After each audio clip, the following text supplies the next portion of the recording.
में बांग्लादेशी घुसपैठ का मुद्दा गरमाने लगा है। बिहार के नगर विकास एवं आवास मंत्री नितिन नवीन ने बदलती डेमोग्राफी को लेकर कहा है कि जो बांग्लादेशी घुसपैठिए गलत तरीके से बिहार में दाखिल हुए हैं उनकी पहचान कर कार्रवाई की जाएगी। इस पर राजनीति तेज हो चुकी है। रिपोर्ट देखिए। बिहार में बांग्लादेशी घुसपैठ के मुद्दे को लेकर एक बार फिर से सियासत गर्मा गई है।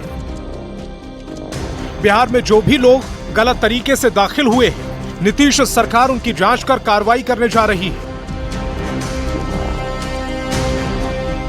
रविवार को बिहार के नगर विकास एवं आवास और विधि मंत्री नितिन नवीन ने कहा कि अगर बांग्लादेशी घुसपैठियों के कारण बिहार की डेमोग्राफी बदल रही है तो निश्चित रूप से इसकी जांच होनी चाहिए। जो भी लोग बांग्लादेशी घुसपैठियों की मदद कर रहे हैं, इनकी जांच कर ऐसे लोगों पर भी कार्रवाई होनी चाहिए। बिहार के संसाधनों पे बिहार के लोगों का हक होगा, भारत के संसाधनों पे भारत के लोगों का हक होगा। इसको कोई और लोग ले तो निश्चित रूप से इस पर कार्रवाई होगी। बीजेपी कोटे से मंत्री नितिन नवीन के इस बयान पर जेडीयू की ओर से भी प्रतिक्रिया सामने आई। जेडीयू प्रवक्ता ने दलील दी कि बिहार में नीतीश सरकार जाति आधारित गणना कर रिपोर्ट जारी कर चुकी है। अगर फिर भी किसी को लग रहा है कि घुसपैठ हुई है तो ये राष्ट्रीय सुरक्षा का मुद्दा है। इस पर केंद्र को संज्ञान लेना चाहिए। लोगों की गणना हो गई, उसके रिपोर्ट भी पब्लिश कर दिया गया, तो उसके बाद भी अगर किन्हीं को लग रहा है कि बिहार में कोई दूसरे देश के लोग प्रवेश किए तो राष्ट्रीय सुरक्षा का विषय है। ये तो भारत सरकार को देखना चाहिए। ये तो राष्ट्रीय सुरक्षा का विषय है। बिहार में बांग्लादेशी घुसपैठ के मुद्दे को विपक्ष हवा हवाई बता रहा है। झारखंड में बीजेपी की करारी हार पर चुटकी लेते हुए आरजेडी ने कहा कि पड़ोसी राज्य में भी प्रधानमंत्री मोदी और गृह मंत्री अमित शाह ने बांग्लादेशी घुसपैठ का मुद्दा बनाया, लेकिन इसका हश्र क्या हुआ, परिणाम सबके सामने है। गैर कानूनी तरीके से कहीं कोई है, सरकार तुम्हारे हाथ में है भाई। ये दलील क्या देते हो? कोई काम तो करते नहीं हो बिहार के अंदर में। जब लोग हल्ला करने लगे, जब ये बातें तूल पकड़ने लगी तो वो जग रहे हैं कि इस पे जांच करेंगे। अरे तो भाई बोल बचन क्यों, जांच कीजिए ना। किसने रोका आपको जांच करने से? एक और बिहार के मंत्री बांग्लादेशी घुसपैठियों को चिन्हित कर कार्रवाई का दावा कर रहे हैं, तो दूसरी ओर विपक्ष इस मुद्दे को बेबुनियादी बता रहा है। ऐसे में जांच के बाद ही पता चल पाएगा कि बिहार में कितने बांग्लादेशी घुसपैठियों ने पनाह ली है या फिर ये सिर्फ एक सियासी शगुफा है। पटना संवाददाता अमित कुमार के साथ ब्यूरो रिपोर्ट, न्यूज़ 18। बिहार में मुस्लिम मतदाताओं को लेकर के सियासत एक बार फिर से गर्मा गई है। केंद्रीय मंत्री ललन सिंह के बाद में जेडीयू के राष्ट्रीय कार्यकारी अध्यक्ष संजय झा ने मुसलमान वोटरों को लेकर बड़ी टिप्पणी की और कहा कि वो जेडीयू को वोट नहीं देते, तभी तो उनका वोट विपक्ष को मिलता है, जिन्होंने उनके लिए कभी कुछ नहीं किया है। रिपोर्ट देखिए।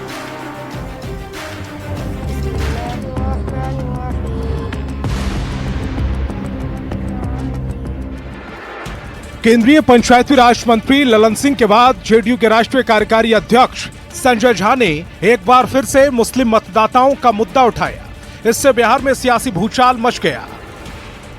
रविवार को कटिहार में संजय झा ने कहा कि 19 साल का ट्रैक रिकॉर्ड है। सीएम नीतीश ने मुसलमानों के लिए बहुत काम किया जो जेडीयू को वोट नहीं देती। 2025 में उनके पास एक मौका है कि सीएम नीतीश को वोट देकर पुराना हिसाब बराबर कर ले। हम जरूर कहेंगे कि भाई जो लोग नहीं भी देते हैं, एक मौका है 25 में, पुराना हिसाब बराबर कर दीजिए। संजय झा मुस्लिम बहुल इलाके वाले सीमांचल के कटिहार में जेडीयू के कार्यकर्ता सम्मेलन में पहुंचे थे। उन्होंने बातों ही बातों में मुस्लिम मतदाताओं की ओर इशारा करते हुए कहा कि सीएम ने सबके लिए काम किया है। अगर उन्हें भी लगता है कि सीएम नीतीश ने उनकी सेवा की है तो उनकी आत्मा गवाही देगी। इस बार कम से कम उन्हें सीएम नीतीश को वोट देना चाहिए। तो इस बार कम से कम नीतीश कुमार जी कैसे लोग जो नहीं कभी वोट दिए, इस बार दे दीजिए वोट। ऐसा लग रहा है सर कि नहीं भी दिया है लोग। अब तो भाई नहीं दिया तभी ना विपक्ष को वोट मिलता है। बिना नाम लिए संजय झा ने पूरी बात स्पष्ट कर दी। उन्होंने साफ साफ कहा कि वो सीएम नीतीश को वोट नहीं देते, तभी वो विपक्षी यानी आरजेडी को वोट मिलता है। सीएम नीतीश के सुशासन का जिक्र करते हुए कहा कि एक दिन भी नीतीश राज में कर्फ्यू नहीं लगा। यहाँ तक कि भागलपुर दंगा पीड़ितों को भी मुख्यमंत्री नीतीश के राज में ही न्याय मिला। जिनको वोट दिए जो भी लोग, उन्होंने क्या किया उनके लिए? भागलपुर दंगा कांड हुआ और न्याय नीतीश कुमार जी ने बीजेपी के साथ थे तब दिलवाया। सच्चाई है ना सामने। लोकसभा चुनाव के बाद सबसे पहले सीतामढ़ी में जेडीयू सांसद देवेश चंद्र ठाकुर ने मुस्लिम वोटरों को लेकर खुलकर अपनी बात रखी। उसके बाद उपचुनाव में सीएम नीतीश ने खुद अल्पसंख्यकों के लिए किए गए काम को सारे मंच पर गिनवाया। अब ललन सिंह और जेडीयू महासचिव गुलाम रसूल बलियावी के बाद संजय झा की टिप्पणी मुस्लिम मतदाताओं को लेकर पार्टी के रुख को स्पष्ट कर रही है। अब ये देखना होगा कि इस बार क्या सियासी प्रतिक्रिया सामने आती है। कटिहार संवाददाता सुब्रत गुहा के साथ ब्यूरो रिपोर्ट, न्यूज़ 18। छात्रों के